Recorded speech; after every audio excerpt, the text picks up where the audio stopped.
Absolutely. And I remember 2 years ago when this began to raise its head, I was pointing at France and saying, for goodness sake, we mustn't allow it to happen in the UK. Yeah. We've got to make sure that when an incident takes place, in the French case, it was an Algerian being shot by police, and in a 17-year-old Algerian being shot by police in Paris. All of France went up in inter-ethnic violence with draconian policing, because then the symptoms need to be crushed.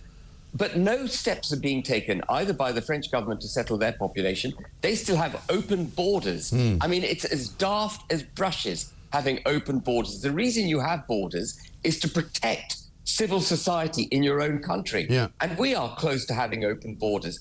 2 years ago, there were, since I made those comments 2 years ago, another 2.5 million people have come to the UK from abroad. Yeah. And the regulations are not settling an equality between British citizens. The regulations are increasingly favouring minorities over and above and to the detriment of the majority. And we are therefore living in what I call cultural silos, with different ethnicities all living separately and harbouring prejudice against other forms of ethnicity. And let me say, this is not just going to be a white versus people of colour thing. This is going to be inter-ethnic violence between people of colour themselves, from different, North Africans versus ethnically Pakistanis versus ethnically Indians. We're going to see lots of this. We've seen some of that already. We saw the Bengalis kicking off in Whitechapel. In Leeds a couple of years ago, we saw ethnic Pakistanis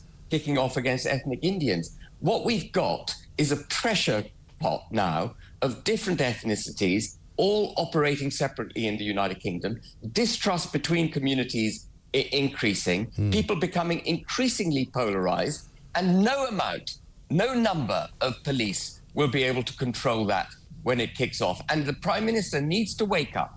He needs to know that mass immigration needs to stop. Immigration, you've got to bring the shutters down on immigration.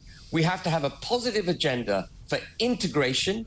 We've got to all understand that we're British. We've got to understand our language, our history, our common culture, what values we hold as British citizens. And we've got to make sure that everyone in this country is equally given opportunities, not that any particular group is singled out for opportunities ahead of another one, and certainly not equal outcomes, which is where the new legislation is heading. We're heading in a very, very bad direction, Mike, as a country. And the Prime Minister, based on the answer that he gave to that Sky News reporter yesterday, doesn't understand the depth and breadth of the problems. No, I think that's really, really important to say. Ben, great to talk to you. Thank you very much indeed. Ben Habib, the former Deputy Leader of Reform UK.